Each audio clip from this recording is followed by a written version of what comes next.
Imagine trying to do something good for your body, like make a high protein smoothie for breakfast or after a workout, only to find your protein powder is full of junk. Heavy metals, artificial sweeteners, and chemicals you can't even pronounce. It is frustrating when you try to do the right thing, but instead you just end up adding to the toxic burden in your body. As someone who cares deeply about what goes into my body as well as the patients that I work with, I believe that what we consume regularly needs to support our health, not silently sabotage it. That's why I use Puri. Their protein powder is made from clean, high-quality ingredients, and it's third-party tested for heavy metals and contaminants because they don't just say it's pure, they actually prove it. You can find collagen peptides, whey protein, and plant-based options on their website. Check them out at puri.com, that's PUORI.com, and use the code LIFEAFTERIMPACT for a 20% discount on your first order. Well, and another thing too is if you have too many errors, it's like if the vestibular system's pulling the body one way, the vision's pulling the body another way, you get this push and pull all day long, right? So it's better to have them work together than doing this all day long, which can make the brain really tired and make you fatigued. Welcome to Life After Impact, the Concussion Recovery Podcast. I'm Dr. Ayla Wolf, and I will be hosting today's episode where we help you navigate the often confusing, frustrating, and overwhelming journey of concussion and brain injury recovery. This podcast is your go-to resource for actionable information, whether you're dealing with a recent concussion, struggling with post-concussion syndrome, or just feeling stuck in your healing process. In each episode, we dive deep into the symptoms, testing, treatments, and neurological insights that can help you move forward with clarity and confidence. We bring you leading experts in the world of brain health, functional neurology, and rehabilitation to share their wisdom and strategies.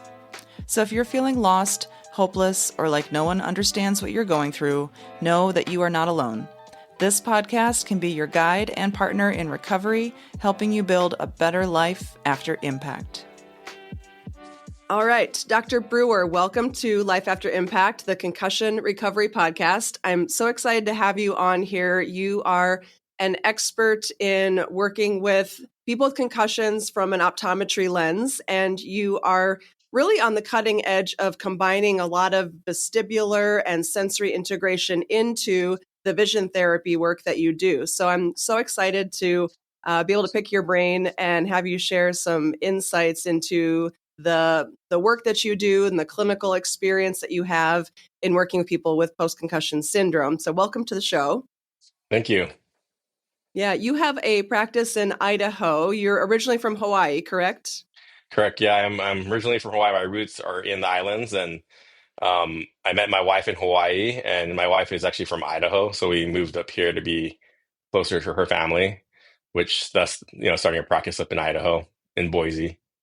Yeah. Well, it's a beautiful area. Have you been? Yeah, I lived in Oregon, so I was very close, and so I Okay. got to, make some quick little trips here and there. So yeah, a very beautiful area. I've been to Joseph, Oregon, which is like in the Oh, tip wow. of Yeah, the yeah. south, I know where it's at. or northeast corner of the Hmm. state. And I feel like that's just like this little hidden gem in this country that not many people know about. Yeah, I've been through there. We were up in like Moscow or whatever for my daughter's gymnastics meet, and then when we drove down from there, we passed through Joseph. Hmm. Yeah, such a great little part of the country. So tell me a little bit about how you ended up specializing in post-concussion syndrome or people with concussions, and maybe some of the kind of unique things that you bring to your practice in that regard. That's a good question. So, like, I don't have this like crazy cool story. Like, I came out of my mom's belly and like literally I started loving concussions. Like every doctor seems to have that story of like, oh yeah, since I was a kid, I like this and that, right? I mean, it was never even on my mind actually. Like, I mean, growing up in Hawaii, I played a lot of sports. I actually had a lot of concussions, but it never dawned on me that, oh yeah, you can do something for a concussion I mean, I had a ton of undiagnosed concussions. In fact, when I speak on concussions, I show this video of me when I'm a teenager and I'm skateboarding on this hill really fast, get some speed wobbles, I bounce off my board, hit the telephone pole, bounce off the ground, hit my head. And like, I mean, so I'm not like a stranger to concussions.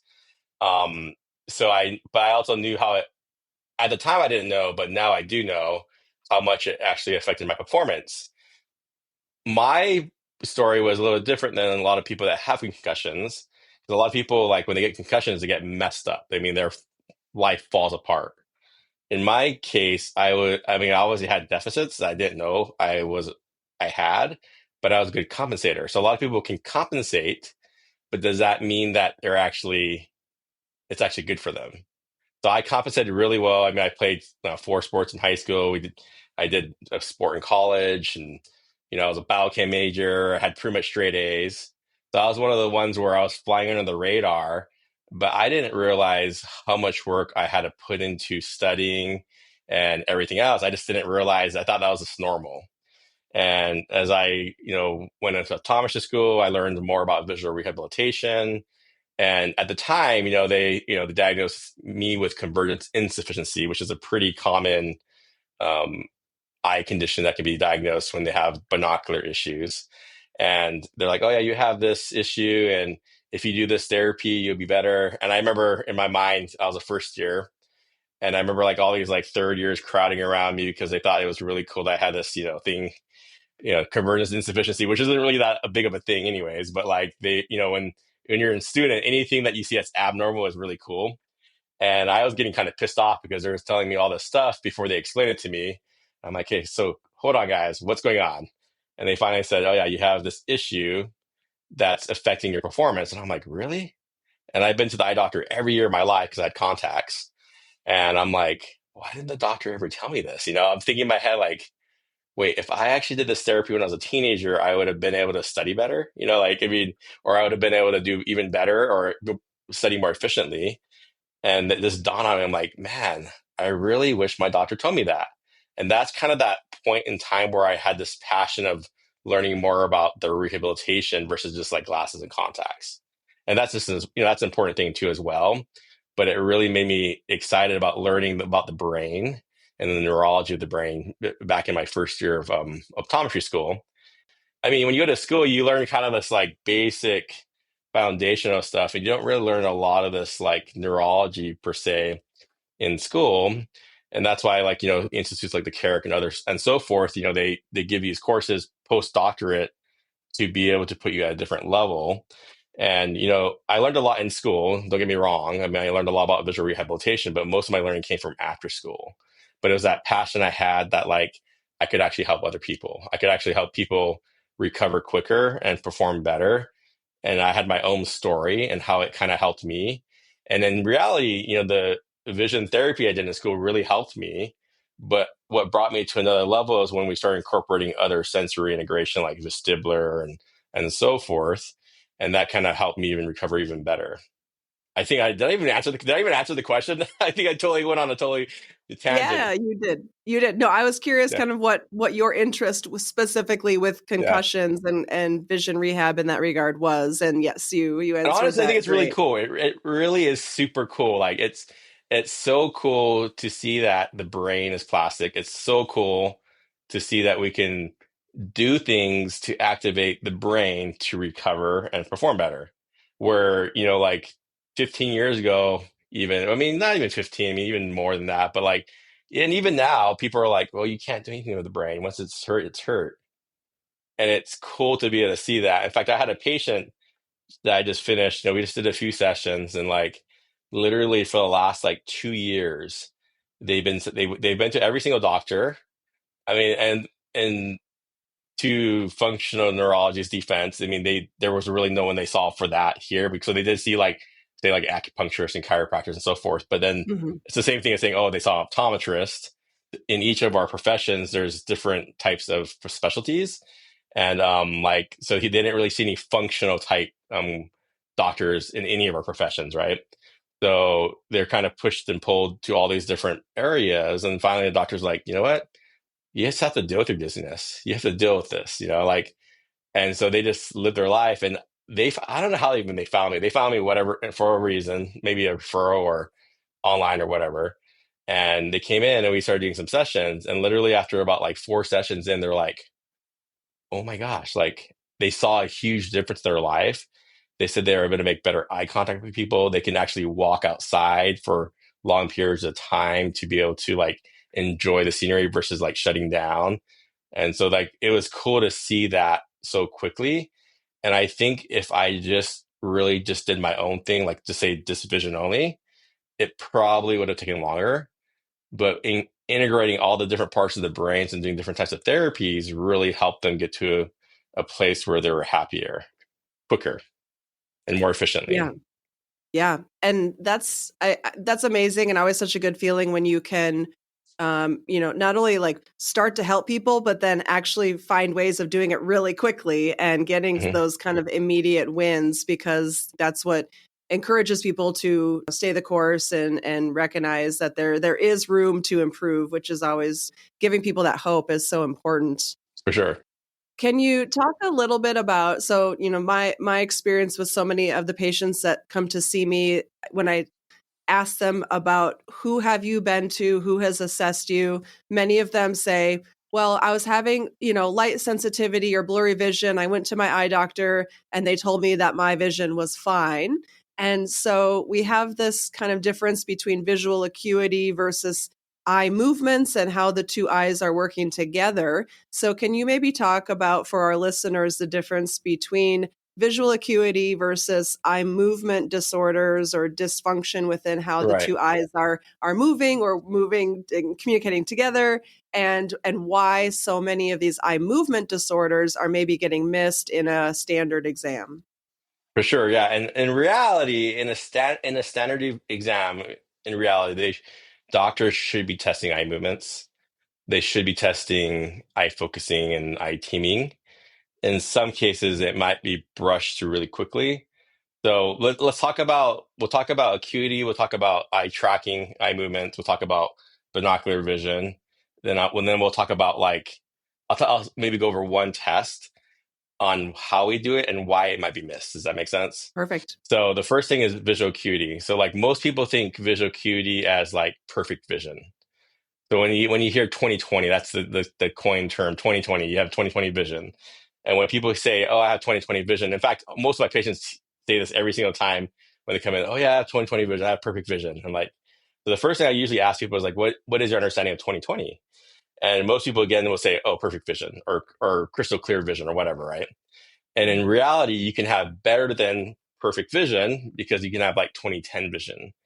So all the numbers refer to is like the top number 20 refers to looking at the chart from 20 feet away. So the chart would be calibrated at 20 feet. And the bottom number refers to the size of the letter. So 2020 is a certain size, 2010 is half the size, 2040 is double the size. So that's all it refers to is the clarity of vision. So clarity of vision is just that one, the first step in the whole visual processing pathway. Now, you can have clear vision or 2020 vision or even 2010 vision, but have imperfect vision or dysfunctional vision. So I get this a lot from patients. They're like, oh, yeah, 2020 vision. There's nothing wrong with my vision. In fact, a lot of times they're like, oh, like one of my things on my questionnaire is about headaches. And they're like, oh, I don't think it's related to vision. I'm like, and I just ask them, I'm like a little snarky about it too. I'm like, how do you know it's not related to vision? Like, and they kind of sit there like thinking they're like, oh, actually, I don't know because people just blurt these things out of their mouth all the time, right? Same thing Sure. with perfect vision. And in reality, you can have the clear vision, but you might have poor eye tracking or eye movement. So let's talk about eye movements. So there's different types of eye movements. One is, can you keep your eyes fixated? And a lot of people say gaze stability or fixations. So can you keep your eyes just steady on a target? And in reality, you can never keep your eyes fixated on target perfectly, like with no movement, because there's always eye movements. So even when you have gaze stability, there's all these little microsaccades, what we call them, so all these little different eye movements, and your eyes are constantly moving. Because if they don't, then you won't. Your actually eyes will get like your vision will get dark. So it has to constantly move to refresh. They call it photoreceptors in the back of the eye. So that Mhm. it's to refresh those photoreceptors so they don't like bleach out or they don't like overactivate. Um, so that's fixation. So can you keep your eyes steady on a target? So people that have poor gaze stability could have brain dysfunction or issues with like the cerebellum or other parts of the brain that can cause these issues with keeping your eyes stable. So if you can't keep your eyes stable, what happens to the clarity of vision? If your eyes are all over the place, right? You're going to have blurry vision. So sometimes people will have the perfect prescription, they'll have the perfect pair of glasses, but they're like, my vision's kind of blurry. It kind of fluctuates, right? So that could be a gaze stability issue. And that usually goes hand in hand with like the vestibular system and so forth, where if you have poor communication between those systems, you might have poor eye tracking, poor eye focusing, which can cause this fluctuation of the clarity of vision, which causes blurry vision. That's the eye tracking part. But the other part of eye tracking is not only fixation, but there's two other elements. One is saccades and one is pursuits. So we're not going to go over all the neurology of that.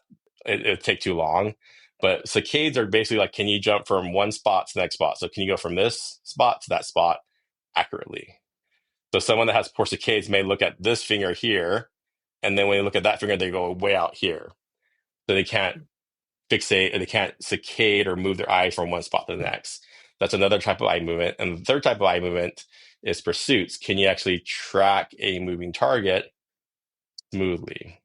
So there's different types of machines that can obviously test for this. You can do gross testing just by using a target, and that's ways of actually testing to see if the eyes move or not. So again, you can have clear vision but have poor tracking. Another element of vision is eye focusing. It's called accommodation. So eye focusing, there's actually a lens in your eye. So this is your eyeball. In the middle of the eye, there's this lens that's like oval shaped, and it acts as a magnifier. So when you're looking far away, that lens is about this shape, and it actually has a power to it. But for this example, we're going to say that power is 0 right now. So when you're looking far away, the power is 0. And then when you go up close, when you're looking at your hand or something close up, about arm's length or closer, there's these muscles that automatically contract. It's controlled by the parasympathetic system. So those muscles contract, and the lens changes shape. And when the lens goes like this, it changes the magnification power. So you know, you have those magnifiers that can magnify things up close. That's what Mm-hmm. the lens in your eye does, and that's what eye focusing does. So that changes shape. So if you have dysfunction in the neural pathways of the muscle, the lens can't do its job, and that's why people will have, like, when they look up close, oh, it's blurry. Now, as you age, that lens in your eye actually gets thicker and less flexible. So although the neurology works and the muscles work, when you hit about 40 or so, that lens doesn't do this anymore. It goes like this, like little by little, right? So it can't magnify anymore. You don't have that magnification power as you used to. And that's why you have to put readers on. So you know those over-the-counter readers, like +1, +2, and so forth. +1, 2, those are magnification powers. So those readers compensates for what your lens can't do anymore.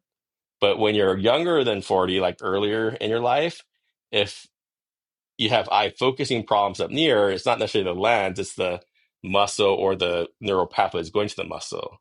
And that's something you can rehab. And in reality, like the vestibular system and other systems can actually cause issues with that as well. That's eye focusing. The next thing is eye teaming or binocularity. So that's how your eyes team together. So eye tracking your eye movements is like this or like that. Binocular vision is going like this, in and out. So when you go out, that's divergence. When you go in, that's convergence. That's what Mm-hmm. binocular vision is. And there's all these different levels of it, but given the time, I'm probably not going to go over all of them. But there's different tests to test binocular vision, right? So one bread and butter test everyone should be doing is the cover test, where you cover one eye, you see what the eye does, you cover the other eye, see what this eye does when it's looking at a target. Then you do an alternating cover test where you see what the eyes are doing when you alternate. So if there's a lot of movement, they might have like a strabismus or an aphoria. And what that means is that the eyes aren't aligned together. So I guess we talk about screening. So going back to the whole screening part, why do things get missed, right? Some people might just do a quick cover test, like boom, boom, boom, boom, like 2 seconds and it's done, where you might have to actually hold it longer to see if there's anything going on. There's ways of actually missing it if you go too quickly or if you just don't do the test. So a lot of times people brush through them because they're looking for really, really bad stuff and not these like kind of like these more mild cases that could be like Mhm. causing issues for people, but they don't like it's not like killing them, if that makes sense. So someone can have like a little convergence insufficiency and like me and function totally fine. Where if my vision was really bad, like my convergence issue was really, really bad, I probably wouldn't have been able to compensate for it. And that's maybe why I got missed for so many years.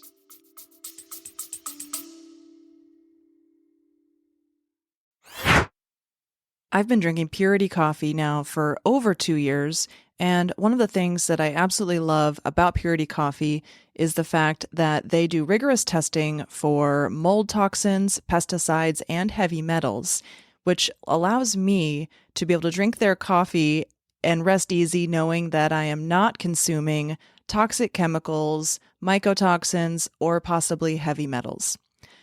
I know a lot of our listeners are paying a lot of attention to their health and trying to do everything they can to stay healthy. And if you are a coffee drinker, one of the things that I would recommend is making sure that you're drinking a coffee that isn't putting more toxins into your body. If you would like to try Purity Coffee, you can get 20% off your first order using our promo code LIFEAFTER20 by going to puritycoffee.com and entering that in the promo code box at checkout.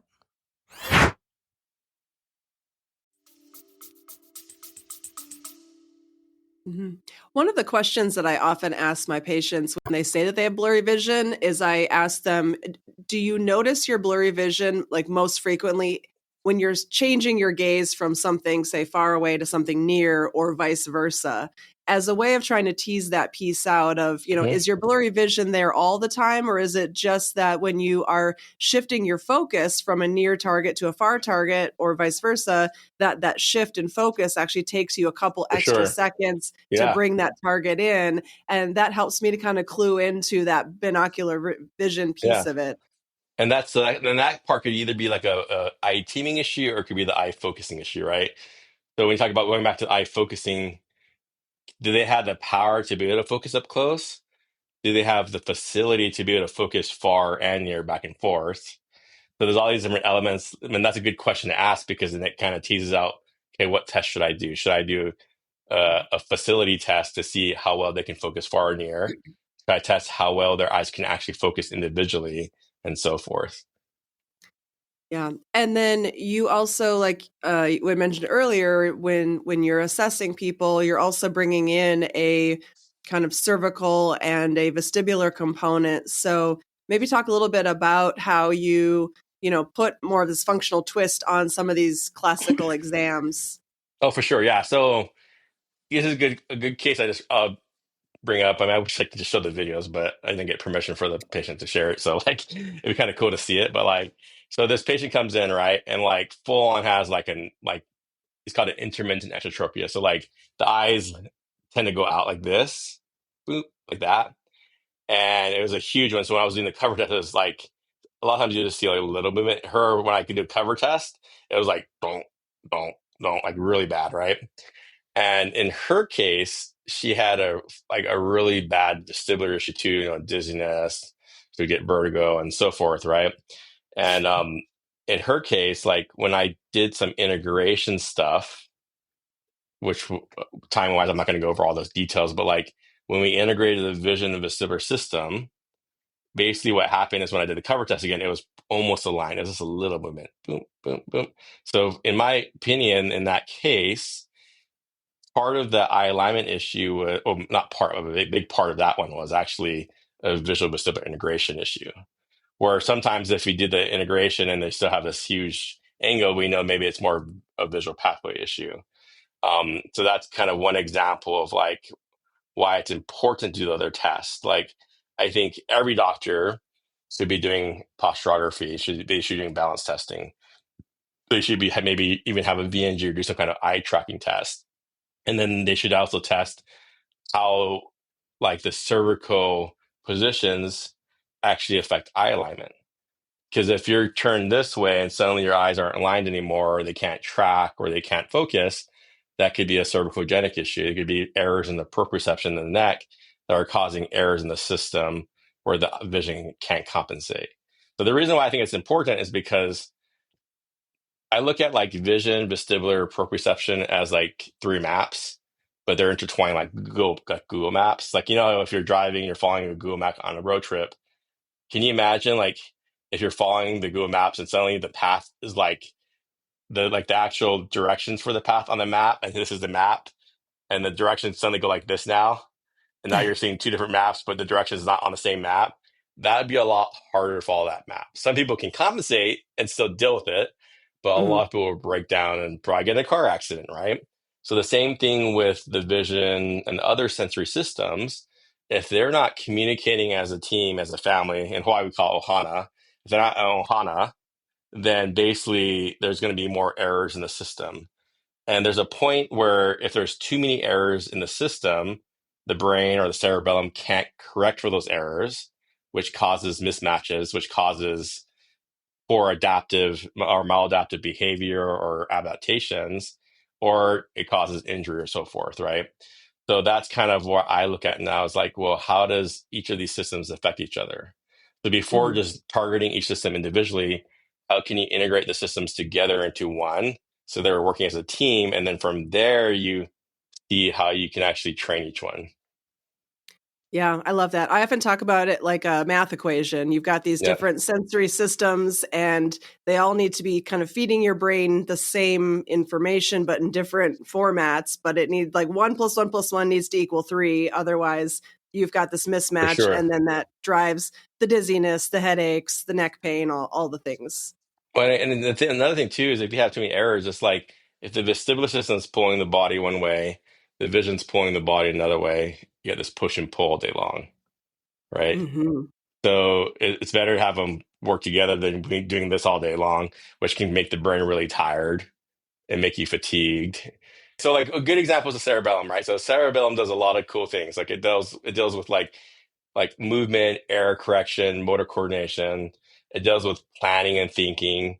It deals with immune modulation. It deals with emotions. So those are things that the cerebellum deals with. So think about like this control center in the back of the brain, this little small brain that's helping all these sensory systems integrate in a sense, right? If you have too many errors, that little small brain's like, I can't do this anymore. So what happens? Your brain shuts down and you're like, I hate this. I get dizziness. You have walking issues. It affects so many parts of the body. But in fact, another patient I just had recently, like we worked on all this stuff. And I remember we just finished therapy and she's telling me, she's like, man, I got really kind of like, I had all these emotional fluctuations during therapy when I was doing all these exercises you're assigning me. And I'm like, and I told her why. And she's like, oh, that makes total sense. But the cool thing she said is that like, I feel more emotional sound now than I did before.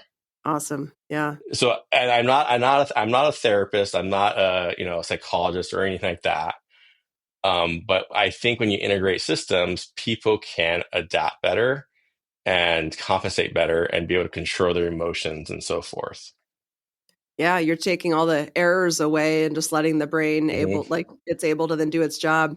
One of the questions I wanted to ask you is about the cervical ocular reflex. Can you talk a little bit about that? It goes back to those three maps again, right? Cervical, proprioception, or somatic. You get somatosensory input, right, from the proprioception, vision, and vestibular. And my opinion, I think vestibular is foundational in stabilizing the proprioceptive pathway and the visual pathway. So when you look at these reflexes, it's really like kind of an integration, like even the VOR reflex, the vestibular ocular reflex. All those three systems are communicating together to help each other out, but to also stabilize each other. So in some cases, it could be an eye issues causing neck issues. Other cases, it could be a neck issues causing eye issues. So there's times where I'll refer them because they may have a subluxated joint, and I have to send them to this person to work on that. But they might have these underlying vestibular issues. In a lot of cases, too, when you talk about neck adjustments or manual therapy in the cervical region, sometimes you might have to do some vestibular integration to stabilize the vision and the vestibular before they do that actual manipulation or manual therapy or even acupuncture, whatever you want to do, right? Mhm. Because sometimes if you don't have that sound stability between the systems, it doesn't matter what you do. It's kind of like when you get a massage and then like literally an hour later, like, why am I sore again? You know what I mean? Like you feel all good Yeah. and then suddenly everything gets all tight again. It's really comes down to is we call it in Polynesia no fefe. No fefe means no fear. So we want to get people to the point where they have no fear. And what does that mean? If they're fearful, they're going to be in this fight and flight kind of situation, or they're going to be in a survival mode. And if they're in a survival mode, they're going to always be locked up. They're going to have that constant startle reflex where they're like this, like kind of like that, where they have everything contracted and rolled forward to protect all their vital organs and so forth.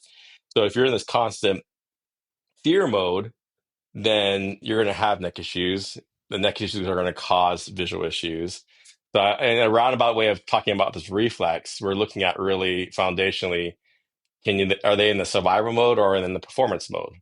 And we want people to be in the performance mode. And there's going to be this ebb and flow between everything, but obviously we want people to be more on that performance side. Because if they're not, that's when they're going to have issues with the neck, issues with the eyes, issues with the vestibular. So first thing, obviously going back to the whole foundation level, we have to look at the autonomic system, because if they have this autonomy and so forth, it's hard to have a stable communication between the vision, the vestibular, and so forth. Now, at the same time, those systems will affect the automaticity of the body as well, because if you have an underlying visual vestibular integration issue, that can cause, autonomic dysfunction. It can cause immune issues. It can cause gut issues. It can cause, even emotional issues, like we said before.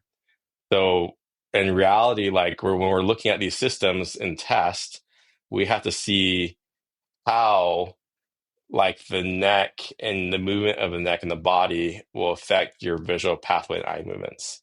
So sometimes the person that maybe be turned this way might have way better eye movements versus looking straight ahead. So we know that there's something going on with that cervical region or the body that could be affecting the visual pathway. And they all run to the same thing. I mean, the same like cerebellum controls the air correction in all of them. The frontal lobes control the contralateral movements. So like in reality, you got the same parts of the brain that are affecting the kind of different pathways. So they all work as a team. And going back to the reflex, right? If you have poor reflex or poor communication, you're going to have errors in one of the systems.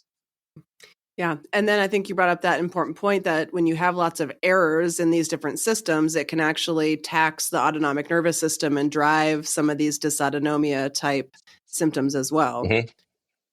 Talk a little bit about light sensitivity. When we were talking earlier, I really liked what you said about light sensitivity, the term itself almost being as vague as when people say I have pain, in the sense that it can mean a lot of different things to different people. So talk a little bit about when someone says I have light sensitivity, what other questions you ask or what it is that you're thinking in terms of like a differential diagnosis.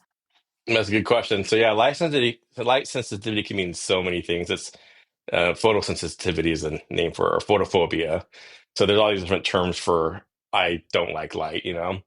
Um, for me, when I hear someone come in, I'm like, oh my gosh, so that means absolutely. In my head, I'm like thinking, okay, that means absolutely nothing. Okay, let's just do the test, right? Because it could be so many different things. So dry eyes can cause light sensitivity because if you have a poor tear film, so you got your eyeball, tear film on the eyeball. If this tear film is unstable, it causes exposure to the front of the eye to air. And when there's exposure, there's a trigeminal nerve. It's like the sensory nerve. It gets stimulated pretty crazy. And when it gets stimulated, you feel that burning sensation or achiness or whatever. And then the brain's like, oh, I don't like that. It throws the fire hydrant on. Lacrimal gland produces all this tears, and suddenly you get all this wateriness, right? So a lot of people are like, oh, my eyes aren't dry, they're watery. But watery eyes are typically pretty hallmark for either allergies or dryness. So like Mm. that's one thing that can cause a light sensitivity, because when you have all this overstimulation, it's hard to focus. It could be a gaze stability issue, like we mentioned before. If you have poor gaze stability, that can cause light sensitivity. It could be a poor pupillary effect. So the pupil is that that black circle. That's the pupil. and the muscles around the iris can either contract or dilate, get big. When it contracts, that's a parasympathetic response, or rest and digest, but not really rest and digest. But and then when it gets dilated, it's a sympathetic response. So when you're outside, automatically your eyes constrict, kind of like an aperture in a camera, to let less light in. Because if it's bright, it gets smaller, so there's less light coming in. But if you have poor automaticity in this, and it goes like more like this slowly, or sometimes they have what's called a poor sustained pupillary contraction. So they go like this, and then suddenly it goes like that. It can't sustain. So you have this like ebb and flow of light coming in and out. So the brain can't process that, which can be light sensitivity as well.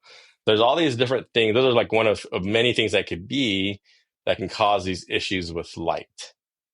Sometimes even like, oh, go ahead. The Yeah. sensitivity to flicker as well, which you have basically a test where you can Yeah. measure if somebody's extra sensitive to the flickering of lights. Correct. Yeah.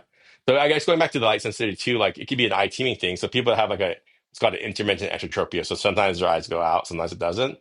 That sometimes the symptom for that is light sensitivity too. So they'll close one eye when they're outside and they're more sensitive to light. So there's all these things that can cause it. So basically, I guess what we're looking at is like, it's not like, okay, they have light sensitivity. That's great. It's a symptom, right?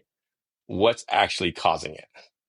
So like, that's the same thing with red eye. Like, oh, you have red eye. It could be allergy. It could be bacteria. It could be viral. It could be so many different things. It could be an autonomic dysfunction. It could be inflammatory. So there's all these different things it could be.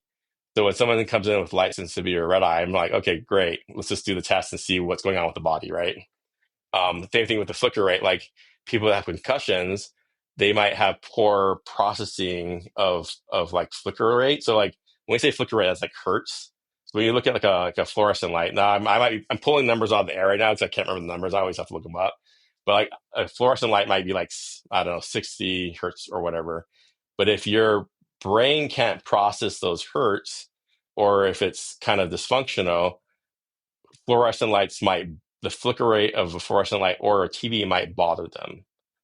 So that's a whole brain thing as well. So things like that can actually affect you. So if lights bother you, it could be a flicker frequency like processing issue. It could be a dryness issue and so forth. Got it. And then you have this very cool tool where it flickers at different frequencies, and then you have your patient look at it and Yeah. basically tell you when they see the flicker start and then when they see it go away. Mhm. And that tells you kind of if their range of perception of that flicker is kind of within a normal range, correct? Correct. Yeah, because concussions can actually affect that. And so, like the test, what it does is like it flickers where you actually see a flicker, right? So sometimes when you have a bad fluorescent bulb or whatever, you'll see that kind of flickering of the light. So it's flickering at a lower hertz. So the faster it goes, the harder it is to eventually see. So eventually, when it's a certain number where it's flickering so fast, and even when you see light that is not flickering, it's still flickering. It's just flickering at such a high speed that your brain and eyes can't see it anymore. And sometimes people have like a higher issue, or see like they have such a higher like flicker rate where they're seeing pretty much everything. So all these little nuances of the light can bother them. It's like overstimulating them. That goes back to the whole error correction. Like there's only so much your brain can handle and so much your brain can filter. I guess going back to the whole concussion thing with this podcast is that, like a lot of times concussions affects the brain's ability to correct error and filter information. So when it can't filter information and it can't correct errors anymore, or at a reduced rate, that's where you have all those symptoms like light sensitivity, dizziness, and so forth. That's what it comes down to, is like being able to like filter. We can't, people that have brain issues, they can't filter out information. So now like instead of seeing like parts of things, now they like everything's coming into their brain. Their brain's like, oh my gosh, what's going on? In fact, in my opinion, your vision itself, like there's so much information just looking around you. Like I'm looking at this, there's all this stuff around me. In fact, I'm right in front of this huge window where I'm looking outside too. If my brain couldn't filter all this out, all this information would be coming in, and I'd just go system overload. So the brain's really good at filtering out certain information coming in, where it's good at picking out the most important things. That's called a perception span. So perception span is the ability for the brain to like take in critical information and apply it. People that can't do that either can't see anything, or they see too little, or they see too much. And then that creates this filtering issue, kind of like a funnel effect, which can cause more errors and cause symptoms and so forth. And I would imagine a lot of the visual motion sensitivity that people experience, part of it is their brain failing to kind of filter out the unnecessary information, and therefore their brain is just bombarded with every single thing that's moving in the environment. Yep, that's part of the equation, filtering and error correction, right? So like there's too much information coming in, brain can't filter it, there's too much errors, brain can't correct for it, thus the motion sensitivity. And when you're incorporating a lot of the visual and vestibular and proprioceptive information by kind of cleaning up a lot of those errors, then as a outcome of that, I imagine you're seeing that the visual motion sensitivity is also improving. Correct, yep. So if we can give the brain specific activities, so through testing, we like, okay, these are the pathways that are deficient. These are the exercises that will work for this patient. And by activating that part of the brain, it we're not like fixing them.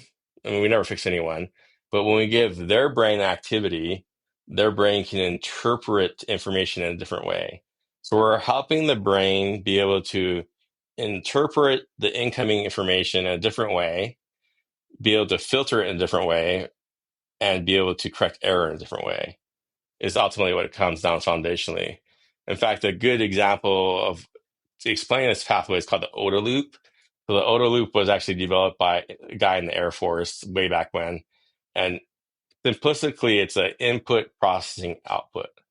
But ultimately, the OTA loop is input or like observation. So like all the incoming sensory information from vestibular to vision and so forth. Then you have orientation mechanism in the brain. So the orientation segment is based off like from the input coming in, you're going to process and package it in a certain way based off your genetics, based off previous experience, trauma, based off even religion, cultural views, because all that modes how you're going to bias yourself to the incoming information. And that's the orientation. Then it goes to a decision making process. And that decision making process is like, do you decide what to do? Like, if the ball is flying at my face, am I going to let it hit my face? Am I going to move out of the way? Am I going to catch it? That's the decision.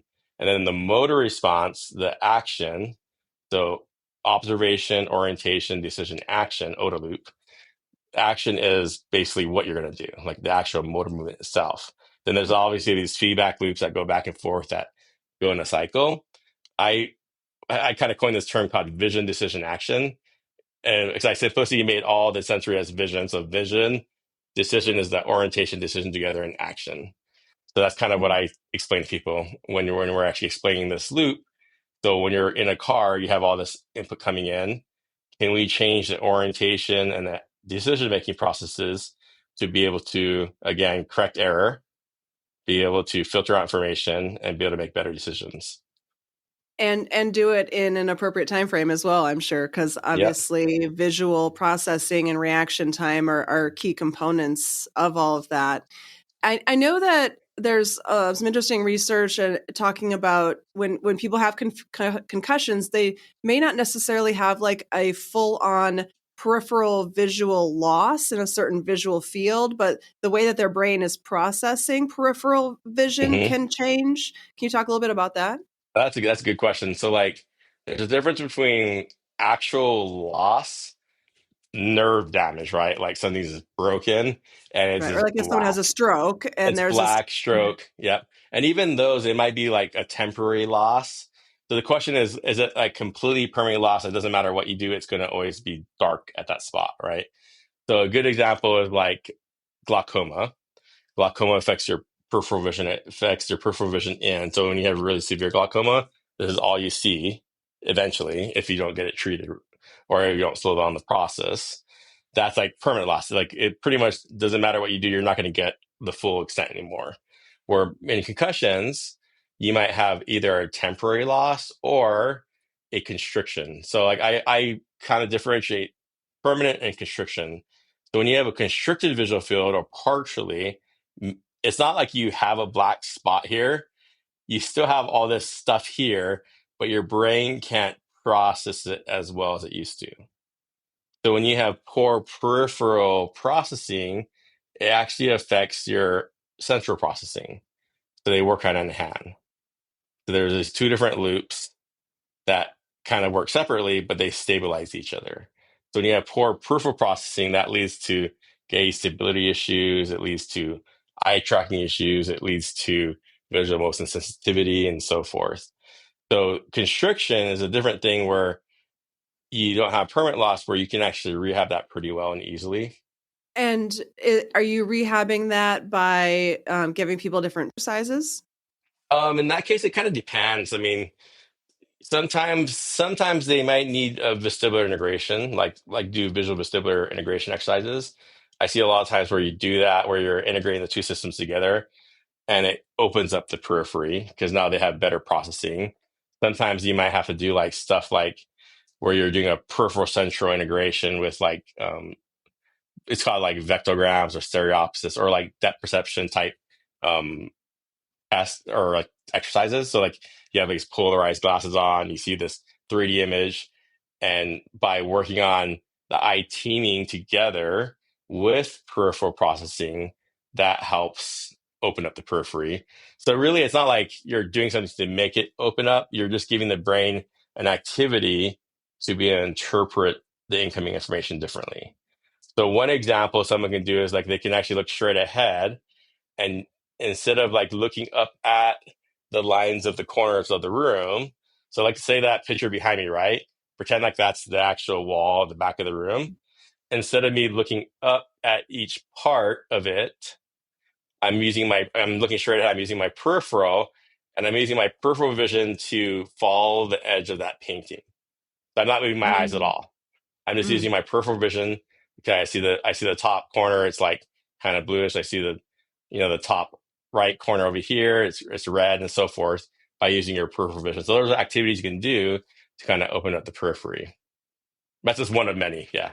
Yeah, yeah. And that sparked another comment I think that you had made in one of the courses that I had the honor of taking with you, Mhm. where you were saying like when people have that kind of peripheral visual dysfunction, if they're doing this like potentially the wrong exercise, or where they're doing a lot of exercises focusing on convergence, where you're training them to actually just focus on one target that's really up close, you can actually be kind of like training the problem, so to speak, if Correct. their actual problem is that their brain is ignoring all of this peripheral information.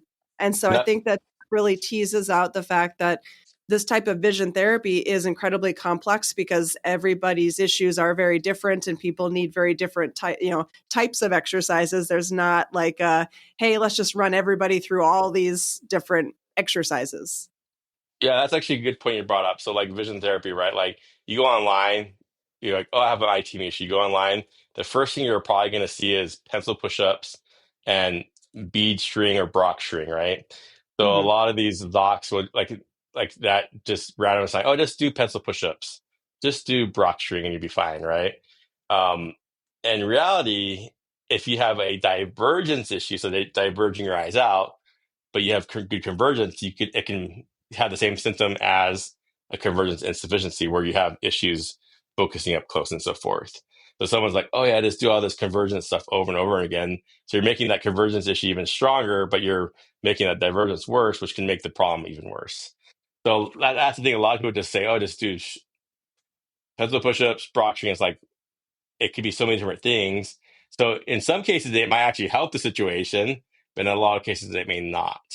That's the biggest Hmm. thing is that people go online, and there's a lot of good information online, don't get me wrong. Because I use online for a lot of stuff too, but it's about finding out where the deficiencies are first, because certain activities can make it worse by going too focal or too central too quickly, where you have to be opening up the periphery to stabilize the central area.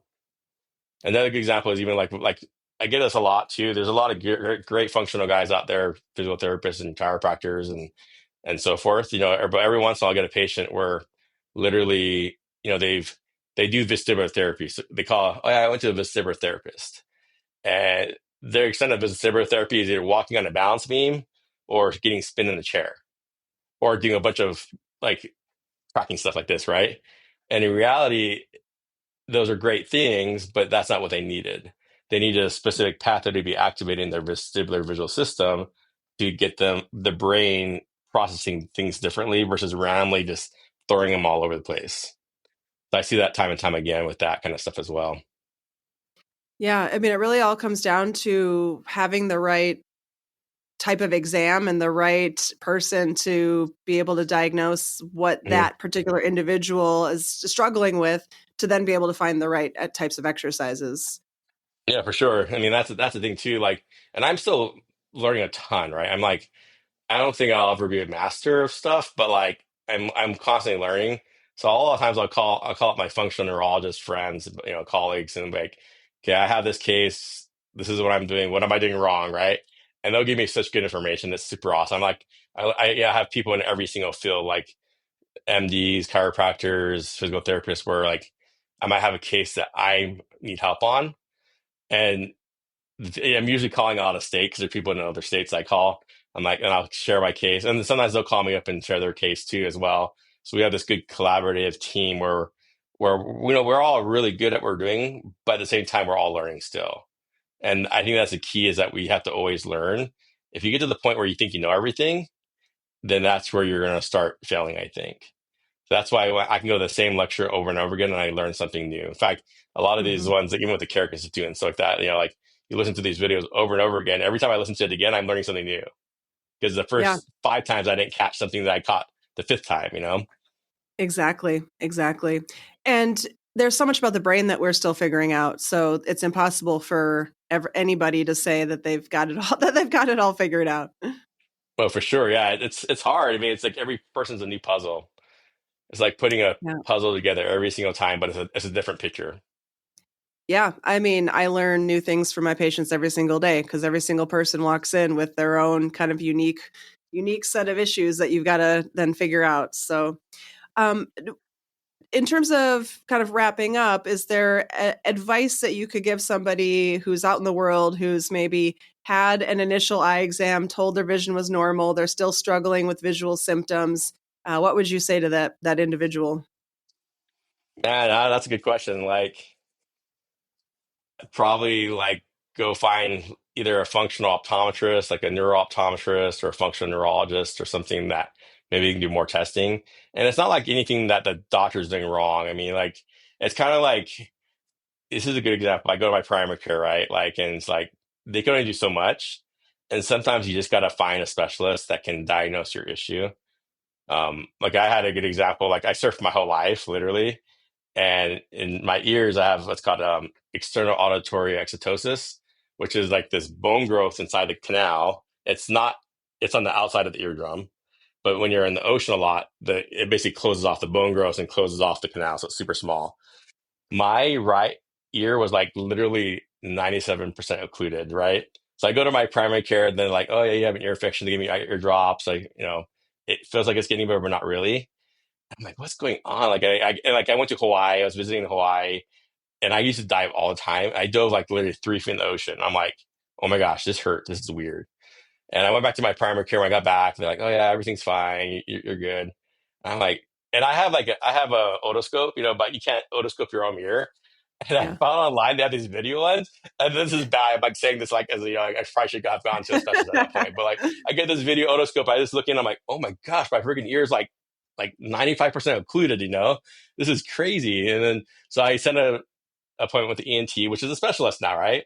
And I go into the ENT office, and I'm like, the MA's getting my history, and I'm like, oh yeah, I think I have a 95% external auditory exotosis, and I can see the MA's face like you just Googled that, like in her head, you see that in her face, like, and she's like, you're just so stupid. I'm like, okay, whatever. I just think, I can see her face, like that disgust. And I kind of like tone it down a little bit. I'm just like, whatever. And then the doctor comes in. He's like, oh my gosh, you're totally right. Like, yeah, it's totally clueless. I had to get surgery on it because that's the only way to get rid of it. Oh, But wow. that's a good example, right? Like, it's not. I don't blame my primary care. I don't blame anyone. it is what it is. Like there's only so much people can do as doctors. But I think as patients, we have to be more forgiving because we Mhm. expect the doctor to know every little thing. And in reality, if you're not specialized in something, you're not going to know it. So my advice is be more forgiving to your doctor and maybe ask him like, hey, is there someone you can refer me to? So a lot of times those doctors will know the specialist in town, or you can like go online and look at the different sites, like, the Carrick site or Nora or whatever. Like there's a optometric rehab site that you can look up doctors in your state.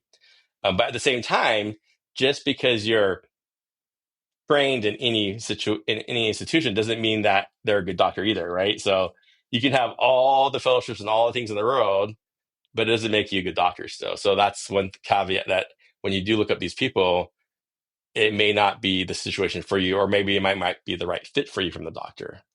So that's, I guess, my Mhm. biggest advice I give people for the patient side. And for the doctor side, I just say continue learning, like literally, like don't stop learning, because if you stop learning, then there's always going to be changes in research and changes in how we treat people. And if you're doing things 20 years back, it may not be as effective today. Yeah, yeah. Wise words.